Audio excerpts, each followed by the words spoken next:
Bueno, voy a inaugurar este, este proyecto de investigación, que en realidad ya lo venimos haciendo hace rato, que es debido al pensamiento, pero he decidido de forma dictatorial y sin preguntarle a nadie que debido al pensamiento va a dejar de ser y vamos a dejar de pretender que sea un programa o un simple podcast, porque va simple.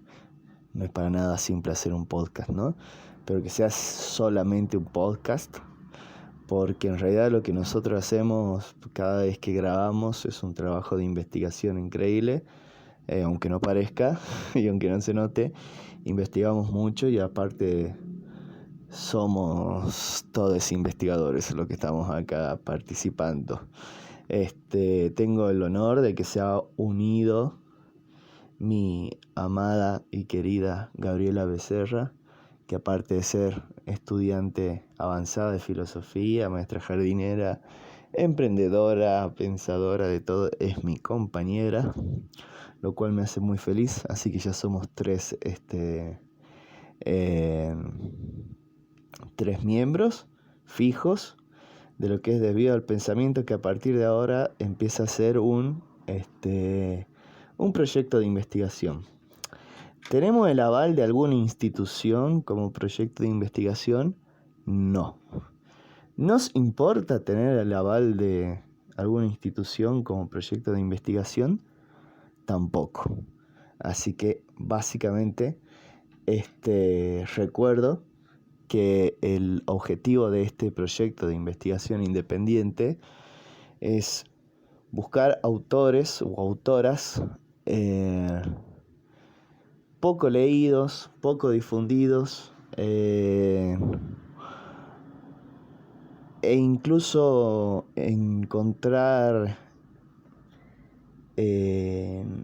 gente que nadie consideraría pensador o pensadora, y utilizar sus textos, sus obras, lo que sea que hagan para pensar.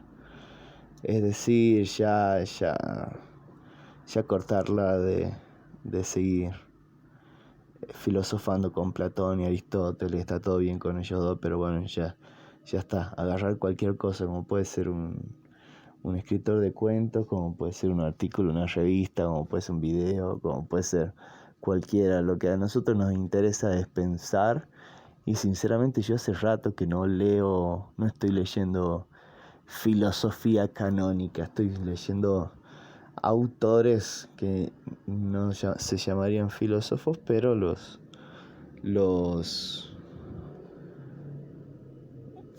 para cuando yo los leo, para mí son filósofos, digamos. Igual que cuando leo un cómic de Batman, digamos, para mí es una cuestión re filosófica. Pero bueno, lo voy a inaugurar con lo siguiente. No sé si veremos cómo irá saliendo. No conté, el formato también es experimental, porque a veces tendremos la oportunidad de juntarnos los tres que conformamos el grupo. Ale, Gabriela y yo, Santiago, quien les habla. De juntarnos a grabar el podcast, y otras veces no. Entonces lo que hemos decidido es hacer un grupo de Telegram, y cada vez que tenga una idea desviacionista, la manda como audio a Telegram, y después se lo edita y se lo va juntando, y vamos viendo si se va deformando, hacia dónde nos van llevando las ideas. No es obligatorio que el que grabe después conteste al que vino antes ni nada, así que seguimos con eso. El tema, eso sí, es que con Gabriela estamos pensando hace rato en la cuestión del miedo, ¿no? Y la cuestión del miedo, para mí no siempre, pero suele ir aparejada con el dolor. Entonces, pensando en el miedo, terminé también pensando en el dolor. De hecho, a ver, cada vez se suele utilizar muchísimo Voy a leer solo un pedacito porque justamente es lo que se intenta hacer en este proyecto, es no utilizar lo que ya se suele utilizar, pero es bastante gráfico. Cuando se quiere hablar de los miedos y de algún especialista en miedo, del gran, magnífico e insuperable Lovecraft, que escribió un ensayo que se llama El horror sobrenatural en la literatura. Y en la misma introducción dice: el miedo es una de las emociones más antiguas y poderosas de la humanidad, y el tipo de miedo más viejo y poderoso es el temor a lo desconocido.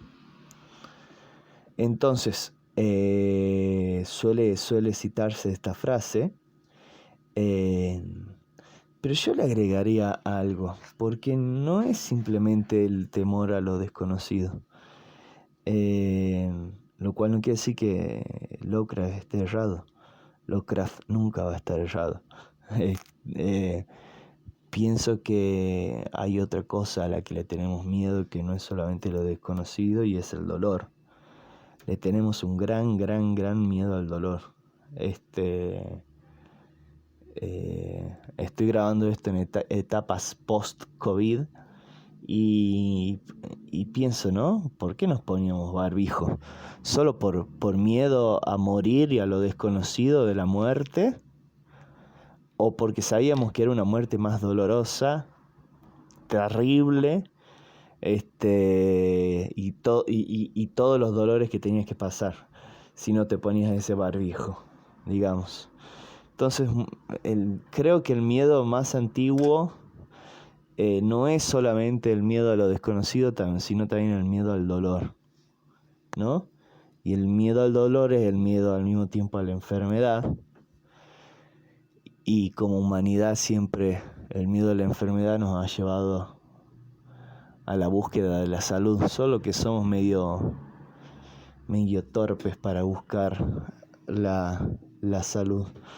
Y me vino muy al pelo un texto de Leonor Silvestri, una pensadora y docente que ya he mencionado varias veces, feminista, ella, muy intransigente, pero también muy inteligente, que yo siempre menciono que teniendo la tesis escrita decidió no recibirse, lo cual me parece lo más desviacionista del mundo, y que un día se entera que tiene una enfermedad llamada Crohn, o sea, un síndrome llamado el síndrome de Crohn, que no sé muy bien en qué consiste, pero parece que es heavy, que es bastante heavy. De hecho, ella legalmente figura como discapacitada, ¿no? Entonces, mientras ella estaba internada, escribió un libro que se llama Games of Crohn, no Tron como la serie, sino Crohn, Game of Crohn. Y hay una parte con la que me sentí muy identificado en el capítulo 4, que dice el cuerpo paciente, porque lo que te pasa cuando tenés dolor y cuando estás enfermo es que muchas veces terminas quedando postrado sin poder hacer nada, y el cuerpo simplemente tiene que esperar a estar mejor, y esa espera, por lo menos para mí, es terrible. Y en este capítulo la voy a leer a ella, una autora argentina, Leonor Silvestri. Por favor, búsquenla, porque aparte es performer, hace de todo, como ya dije, feminista, bueno, para mí una grosa. Y quiero leer lo que yo llamaría el cuerpo postrado, el cuerpo inútil. Ella lo dice de una forma mucho más sutil, porque evidentemente es más inteligente, ¿no? Quiero leer un fragmento. Dice: el cuerpo paciente está siempre a disposición. Esto lo escribe ella mientras está internada, ¿no? Entran, salen, colocan imposible organizar una suerte de rutina con horarios, aunque de algún modo en la detención la hay. De acuerdo a lo que otros dictaminan o les conviene, el cuerpo es examinado, palpado, pinchado, visitado. El cuerpo paciente está a disposición del control, tendido en una cama. ¡Ah! ¡Qué sensación de mierda! Perdón el vocabulario, pero eso de simplemente estar tendido en la cama y no poder hacer nada más. Perdón, pequeño paréntesis. Duermo al lado de una bomba con una luz iridiscente, palabra que no conocía, que hace una pequeña y sutil música que jamás se detiene o apaga. Como una sirena policial, vela mi sueño, mi bienestar.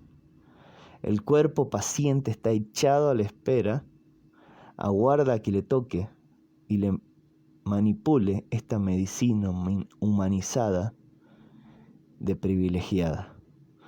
La verdad que es tremendo porque claro, a eso también le tenemos miedo, no solo de lo desconocido, algo que conocemos muy bien, creo que todos de una forma más grande o pequeña, más dolorosa o menos dolorosa, hemos sentido ese cuerpo paciente, ese cuerpo postrado, esa desesperación del cuerpo que está sin poder hacer nada.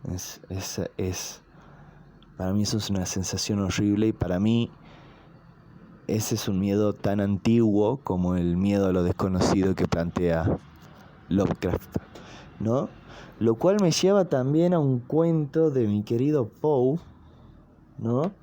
Que no es de los más famosos porque no es de terror, pero es para mí extremadamente filosófico, y empieza hablando sobre la salud. Se trata, no lo voy a leer obviamente entero, pero voy a mandar un pequeño spoiler.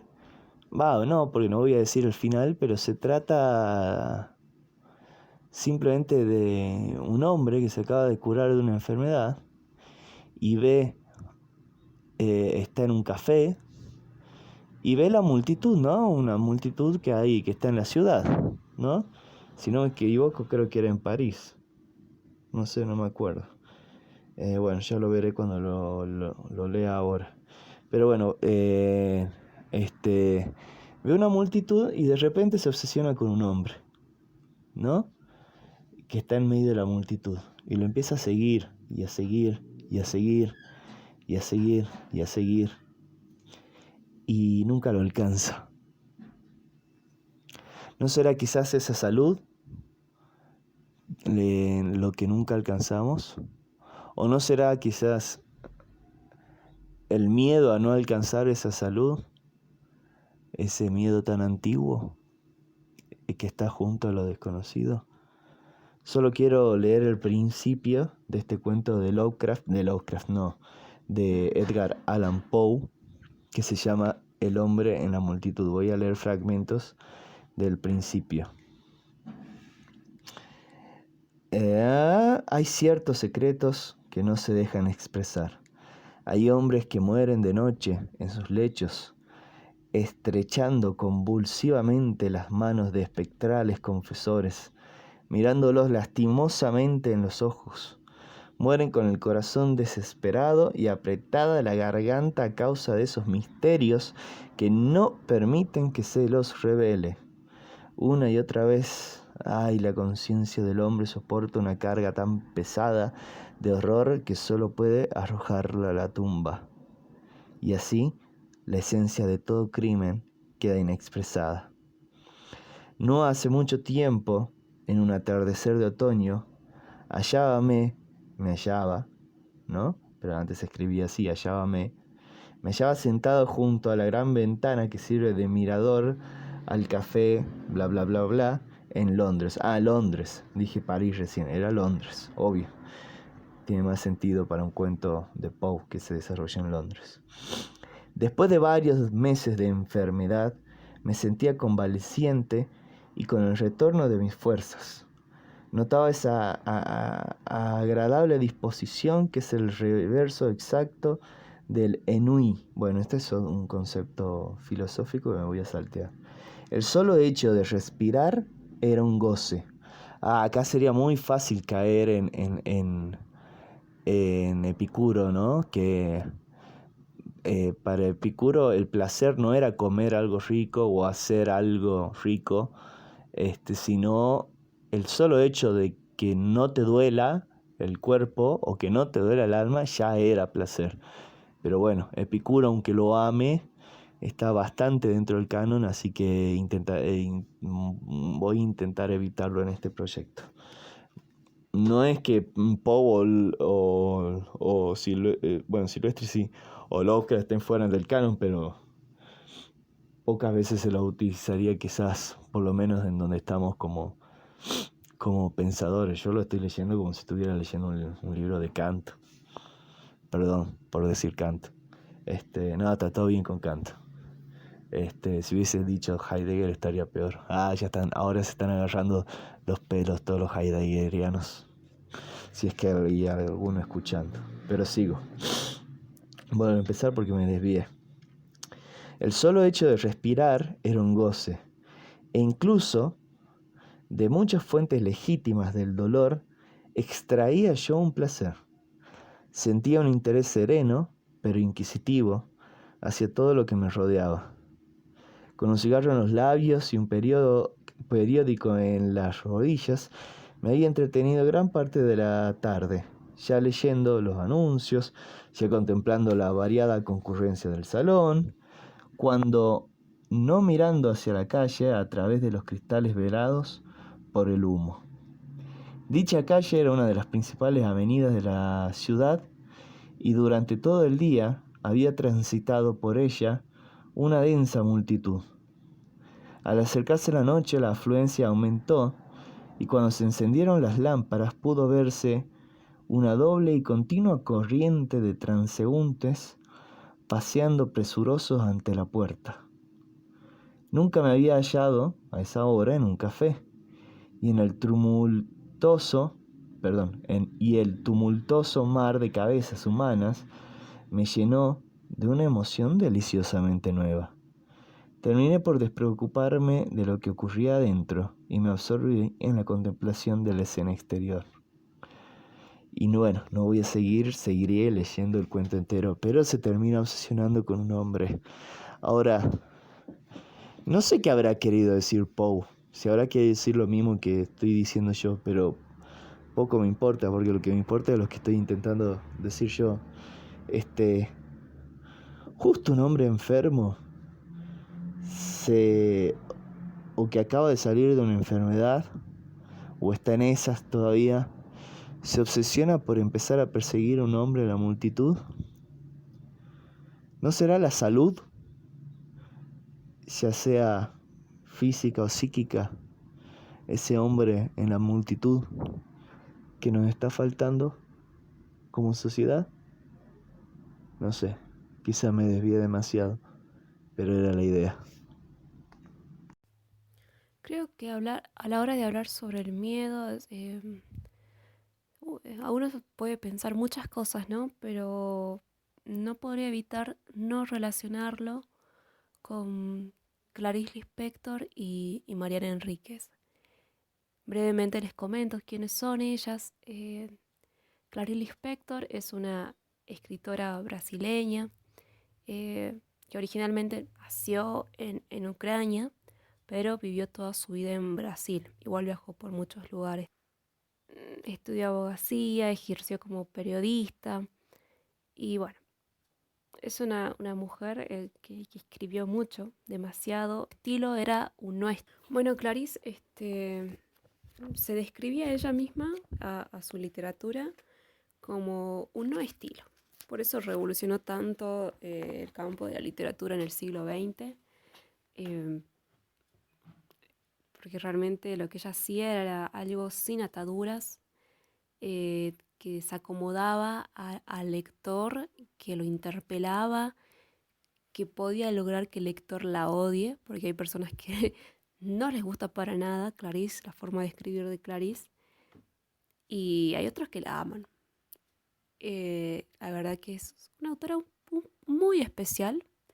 Debo confesar que cuando comencé a leerla, la verdad que costó bastante porque empecé por una novela y no fue tan buena idea en ese momento, que la novela era La Araña, así que fue bastante complicado. Pero tiene otros escritos más accesibles, como ser Agua Viva, súper recomendado, y La Hora de la Estrella. Agua Viva es más accesible, creo que incluso La Hora de la Estrella, pero ambos son muy lindos. Después, bueno, tiene un montón de escritos que todos son hermosos, son hermosos.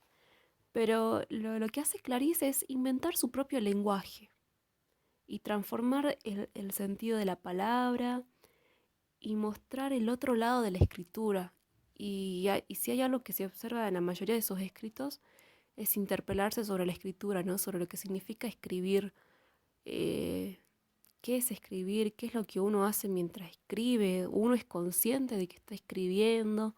Eh, la verdad es que construye una narrativa basada a veces en historias mínimas con personajes que ella conoció, ¿no? Muchos son personajes que ella conoce. eh, y especialmente cargada de emociones y sensaciones, ¿no? Emociones y afectos, digamos, son los protagonistas también de su historia. Su pasión por la vida y el amor hacia lo femenino, porque también escribía crónicas en el diario cuando era joven. Son cosas que la marcaron mucho, cuestionó mucho el rol de la mujer, también la vida social, era alguien que se presentaba en manifestaciones, una activista, digamos, por luchar por los derechos. Así que realmente era una mujer apasionada por lo que hacía, por lo que creía, y hasta el último momento era magnífico escucharla porque era muy sincera con todo lo que sentía. Así que me gustaría compartirles, era una breve presentación, ahora me gustaría compartirles un breve escrito que también lo pueden encontrar en Revelación de un Mundo, que es una recopilación de varios escritos de ella. Así que es un escrito del 31 de mayo. Ella acá tiene varias cosas escritas sobre diferentes temas, títulos distintos, pero hay varios que hablan sobre el miedo, el temor. Y este, por ejemplo, se llama Miedo de la Liberación. Así que se los voy a compartir. Y dice así: si me detengo demasiado mirando paisaje con pájaros amarillos, nunca más podré echarme atrás. Valor y cobardía son un juego que se juega a cada instante. Asusta la visión tal vez irremediable y que tal vez sea la de la libertad.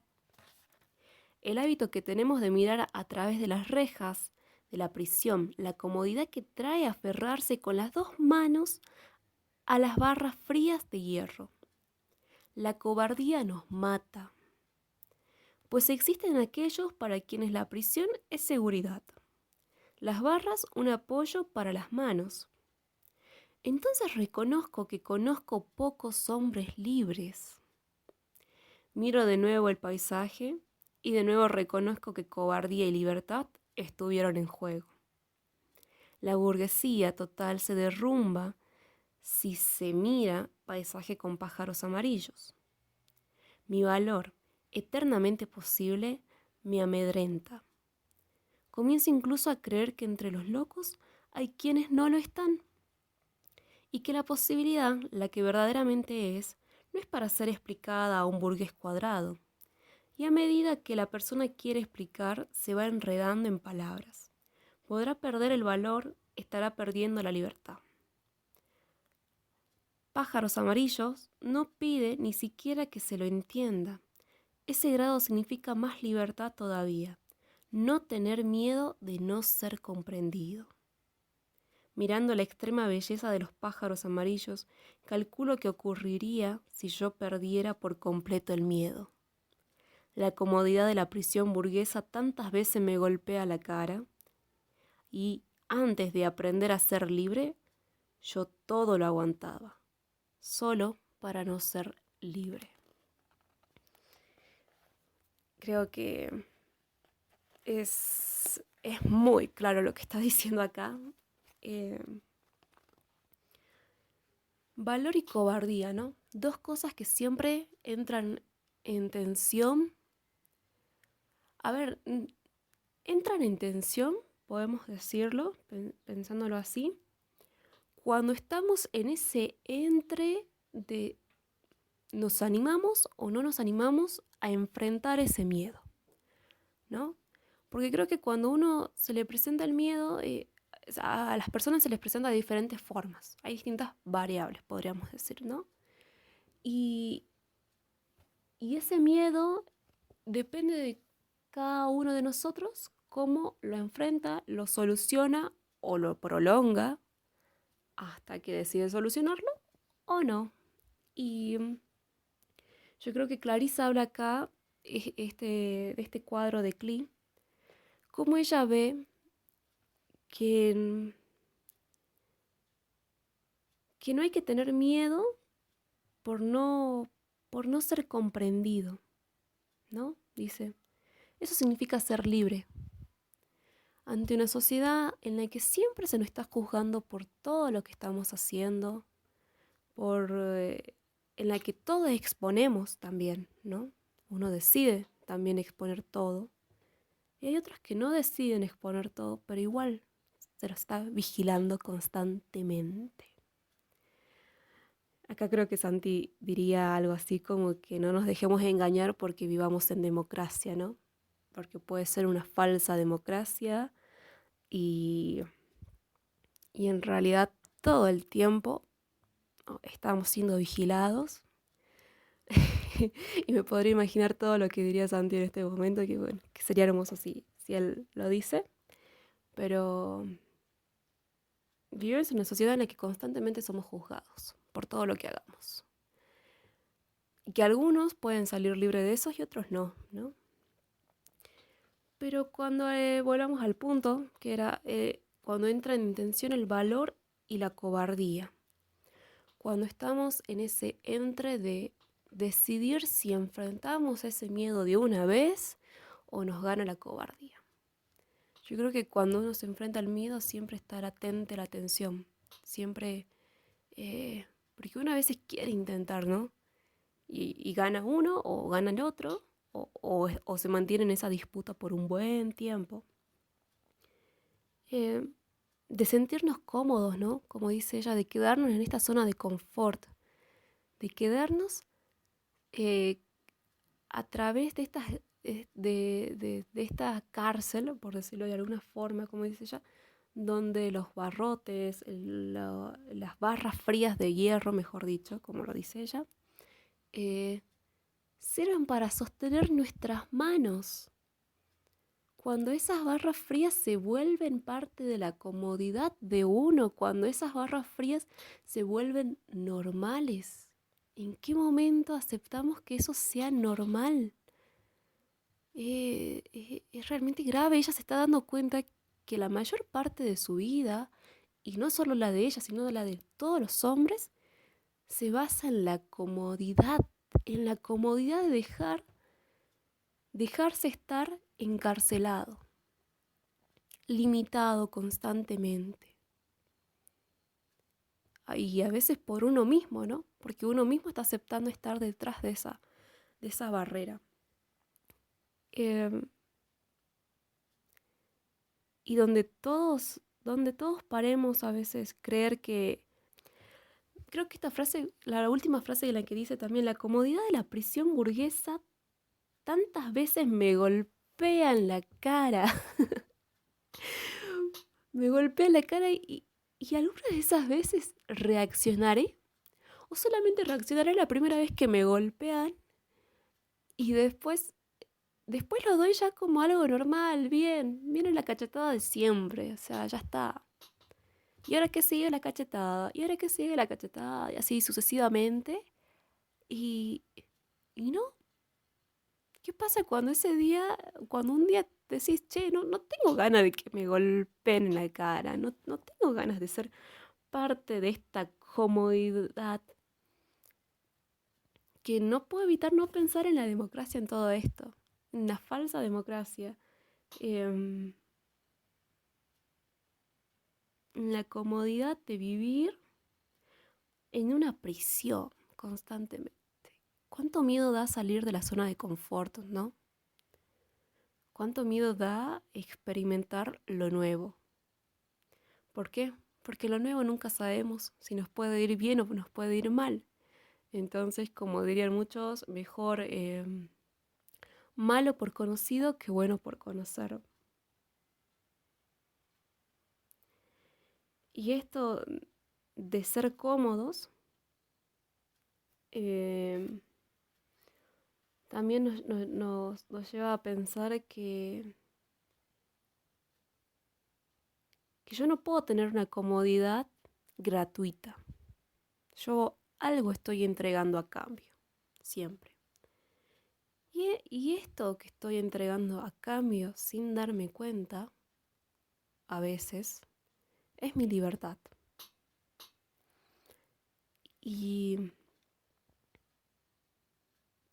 y no es nada menor lo que estoy entregando a cambio. Estoy entregando mi vida, básicamente, a otro. Estoy entregando mi vida a esas barras frías de hierro que no me dejan ver todo el horizonte que hay detrás de ello, que solo lo veo en pedazos recortados. Y cómo esa libertad perdida, por decisión de nosotros mismos también, nos va matando de a poco. Y solo seremos algunos los que nos animemos a darnos cuenta que si nos gana la cobardía, nos estaríamos dejando matar. Pero si en cambio damos una oportunidad al valor, porque tener valor no significa no tener miedo de hacer algo.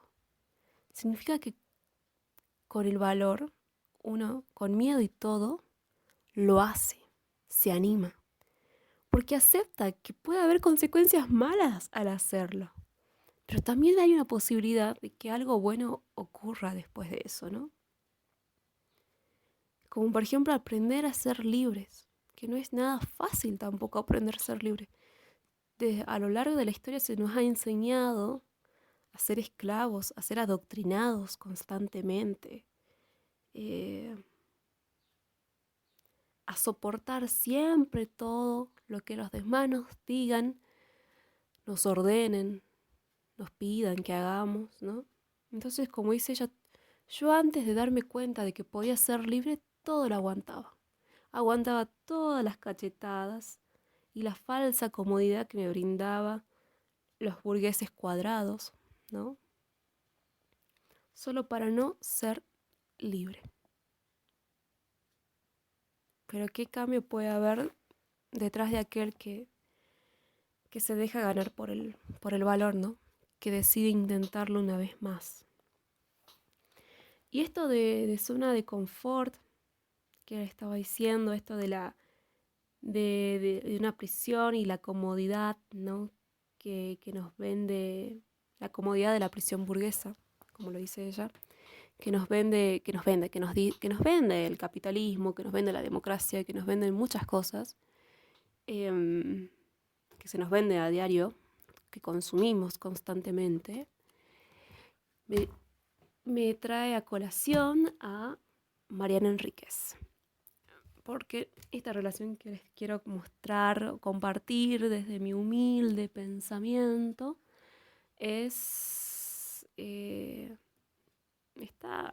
creo que vienen de la mano una con la otra. Me viene re bien lo que decía Clarice para poder introducir ahora a Mariana Enríquez.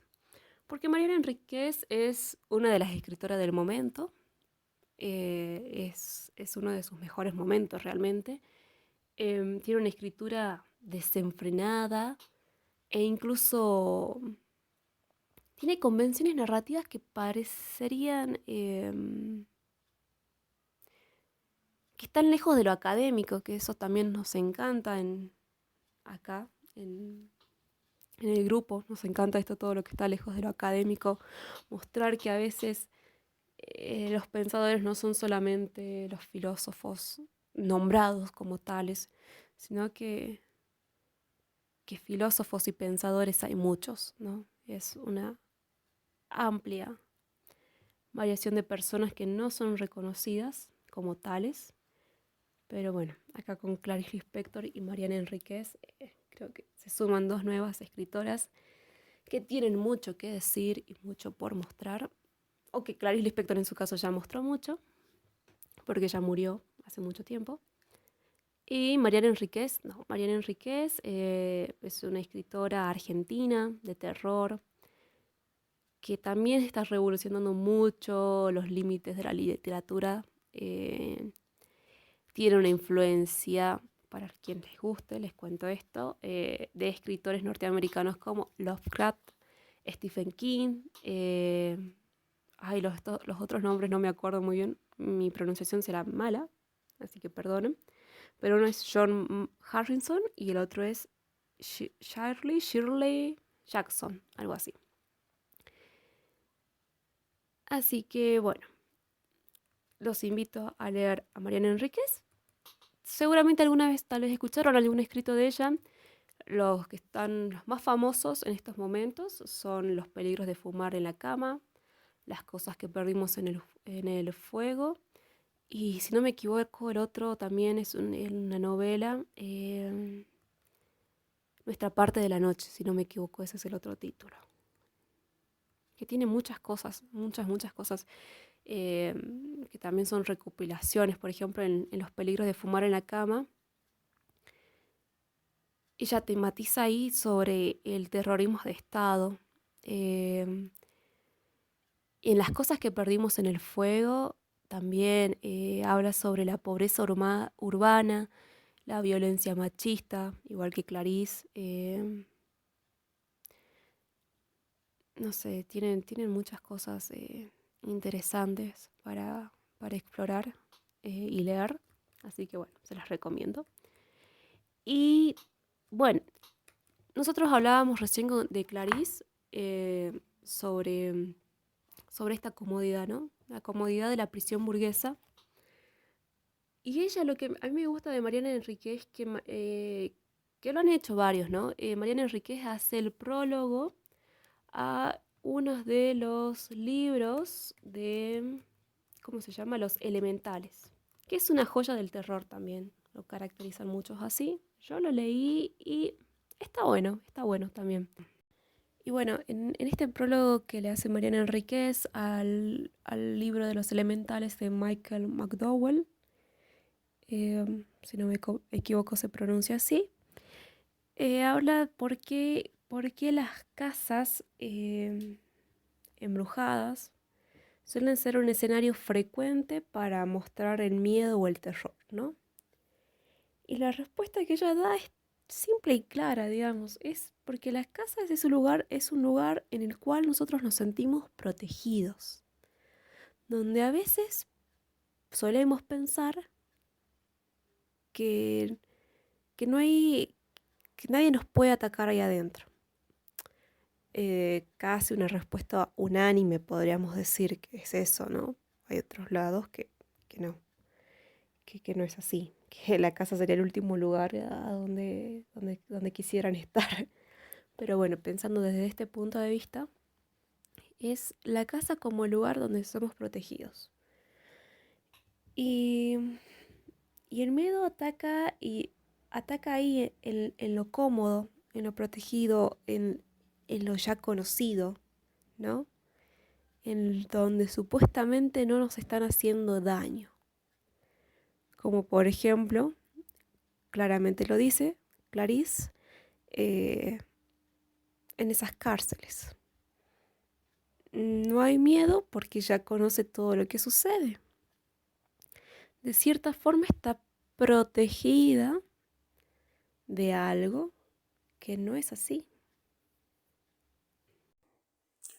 Retomando esa idea de miedo que plantea Santi, a mí se me ocurre pensarlo de otra forma, no vinculándolo a un miedo a la enfermedad y al ansia o a la aspiración a una salud, que lo podemos observar en deseos de, bueno, de gente que está enferma, como es el caso de la compañera que comentó Santi, o el deseo que podemos encontrar en personas que padecen algún dolor y la salud se le presenta como eso tan anhelado.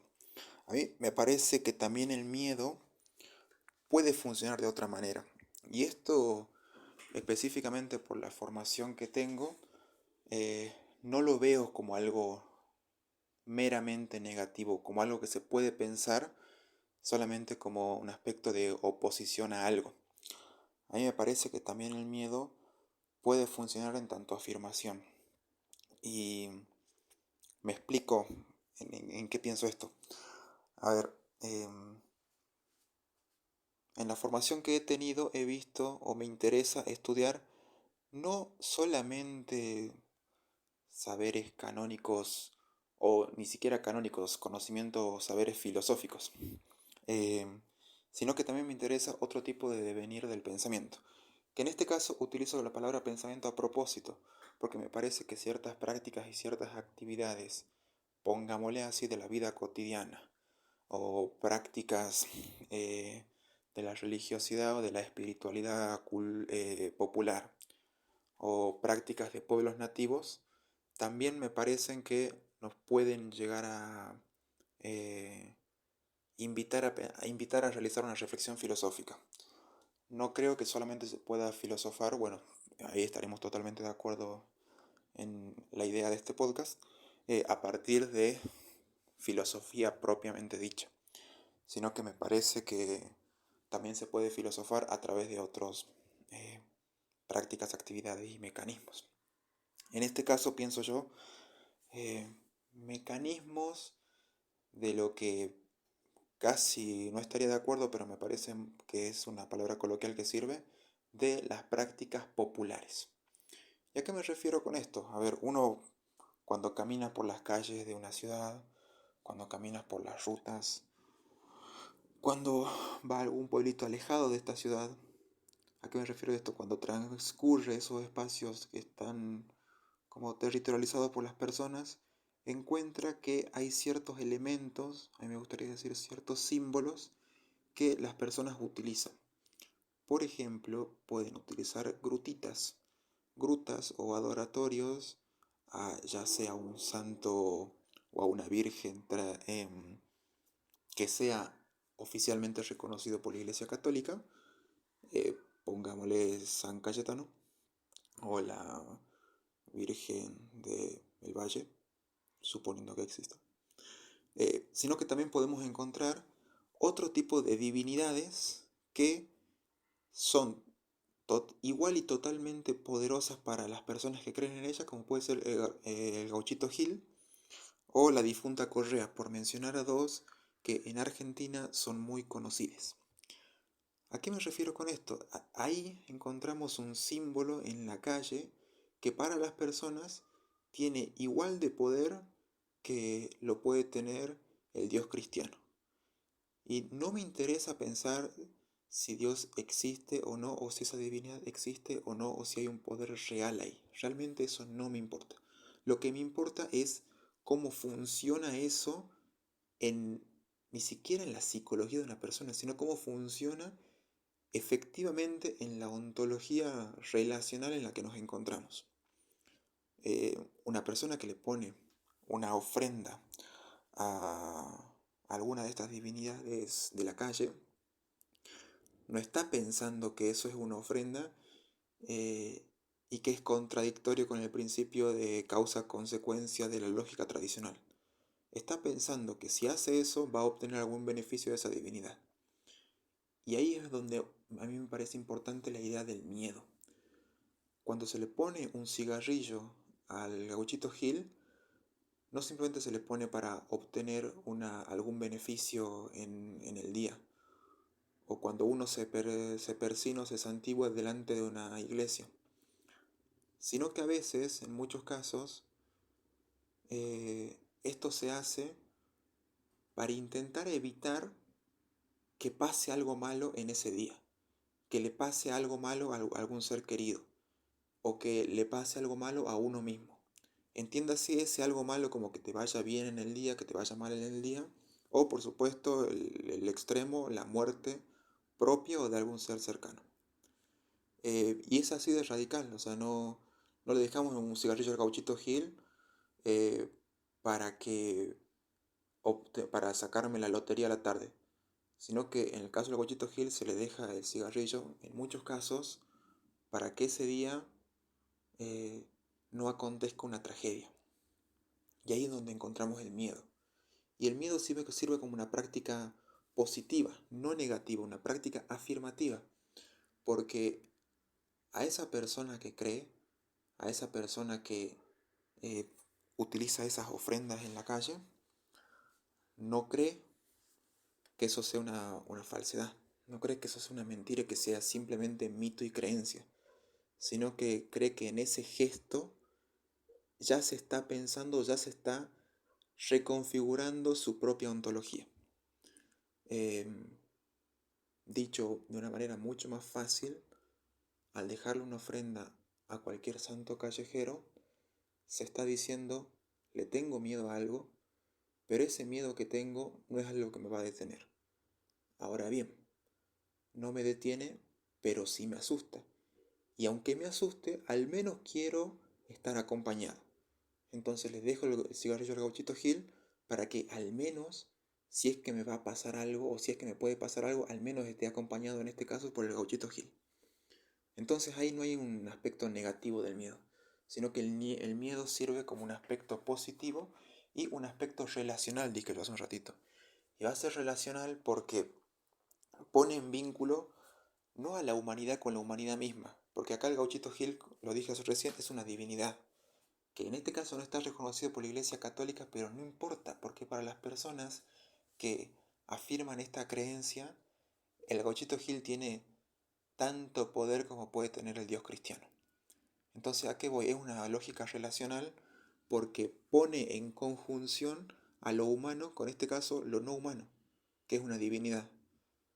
Podemos pensar exactamente lo mismo con los rituales a la Pachamama, porque estamos intentando crear un vínculo con la tierra, algo que no es humano. Entonces no es una lógica antropocéntrica, porque se intenta conjurar una especie de trato, en el caso de la Pachamama, para que la tierra, para que la madre tierra no arremeta contra mí. Es decir, para que en el caso del campo, donde se puede llegar a ver ciertos rituales de la Pachamama en este sentido, lo que se hace es para obtener ese favor, pero no volvemos esto un favor al estilo de acumulación de capital o al estilo de acumulación de riquezas. El favor que se puede obtener de la Pachamama es de em, una cierta obtención de algún don que tenga que ver con la naturaleza. Es decir, encontramos un vínculo entre algo humano y algo no humano. No encontramos una jerarquía ahí. Y a mí otra vez me parece importante recapitular esta idea que es la idea del miedo. Em, Podemos llegar a hacer rituales a la Pachamama porque tenemos miedo que nos pase algo. Y quise hacer esta mención al campo, pero también para pensar la Pachamama acá en una ciudad, que es en el caso del que me encuentro yo, que en este momento estoy en un departamento. Eh, no quiere decir que porque más que viva en un departamento o por más que no que viva en una ciudad, no acontezcan estos rituales a la Pachamama. La gente sabrá que en gran parte de Latinoamérica el 1 de agosto es un día muy importante porque se intenta reconfigurar o reconstituir un pacto con la Pachamama. Volvemos a esto, no es un pacto al estilo contractual, no es un pacto que busca simplemente una obtención de algún bien, sino que es un pacto que vuelve a ligar aspectos humanos y no humanos. Con no humanos no me refiero a cosas que no podemos ver, sino no humanos en el sentido más literal: la tierra, el aire, el agua, eh, las personas que nos acompañan, nuestros ancestros, nuestros seres queridos que murieron y que muchas veces sentimos que aún incluso nos pueden habitar. ¿Cómo hacemos eso? No hace falta que seamos creyentes para tener una fotito de algún ser querido que ha fallecido al lado nuestro. Entonces a mí me parece que en todas estas prácticas, como es en el caso del 1 de agosto en donde se sahuma la casa, ¿para qué se lo hace? Volvemos a esto, no para obtener un don, sino para al menos no estar solos cuando posiblemente acontezca una tragedia, para intentar evitar que esa tragedia acontezca. Pero sabemos que posiblemente acontezca. En este caso, las prácticas populares no intentan solamente evitarlas y que nunca pase, sino que la gente sabe que en cualquier momento puede pasar. Una persona sabe que en cualquier momento, si es que vive en el campo, puede venir una tormenta, puede granizar y su cosecha que le da de comer se rompe, se destruye y no tiene comida. Una persona que vive en la ciudad y que se pone una pulserita roja en la mano izquierda y que se ahuma su casa, saben que en cualquier momento te puede chocar un auto, te puede pasar algo y uno fallece, o le puede pasar algo a alguien, a algún ser querido. Entonces, ante ese miedo constante, se generan prácticas afirmativas, que en este caso son prácticas que intentan, pienso yo, volver a ligar o religar a aspectos humanos y no humanos que nos constituyen. Y volvemos a esto: no humanos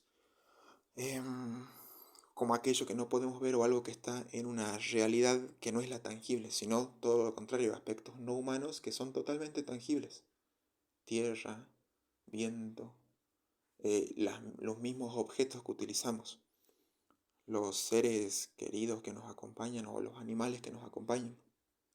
Por supuesto, esto se ve mucho más claro en ciertos pueblos nativos, en donde la opinión de un apu, la opinión de un cerro o de un ancestro, que para ellos esas tres cosas son lo mismo, es tan importante como la opinión de un integrante de esa comunidad. Ahí lo vemos claramente, donde hay una ontología relacional en donde diferentes elementos interactúan entre sí en una lógica no jerárquica. Pero eso también nos puede llegar a pasar, que de hecho creo yo que pasa, en la ciudad. Aunque pensemos que Occidente habita Salta, específicamente la ciudad en la que me encuentro, o habita Argentina, en las ciudades grandes, pero uno ve que el abogado, más abogado de todos los abogados, capaz que tiene una pulserita roja en la mano, capaz que en la billetera guarda una estampita, y ahí esa estampita a veces no es tan... no responde a una lógica de causa-efecto como le gustaría a la ciencia occidental. A veces responde a otra lógica, que quizá le podemos llamar lógica seminal, o quizá le podemos llamar un miedo ante lo desconocido, pero que no nos paraliza, sino que a veces nos invita o nos ayuda a seguir haciendo lo que hacemos, en este caso, hacerlo pensando que no estamos solos, porque creo yo que efectivamente no estamos solos. Me parece que el miedo puede servir para pensar que somos seres, no solo humanos, sino no humanos, que inevitablemente nos relacionamos y que a su vez eso nos sirve para afirmarnos en, en nuestra vida misma. Vuelvo a repetir esto, me parece que esto se puede ver mucho más evidente, o es mucho más fácil y directo y casi didáctico pensarlo en las comunidades nativas. Pero creo yo que esto se ve también en las supuestas sociedades occidentales que piensan que han superado el mito. Pero si uno empieza a escarbar, que ni siquiera es escarbar, si uno empieza a detenerse y ver las prácticas cotidianas, ve que esa supuesta lógica racional que operaría en todo Occidente no es tan racional. A veces ese miedo no es racional. Y también a veces los símbolos que construimos para conjurar ese miedo tampoco son racionales. Pero no tienen que serlos para que funcionen. Porque de hecho funcionan y lo hacen.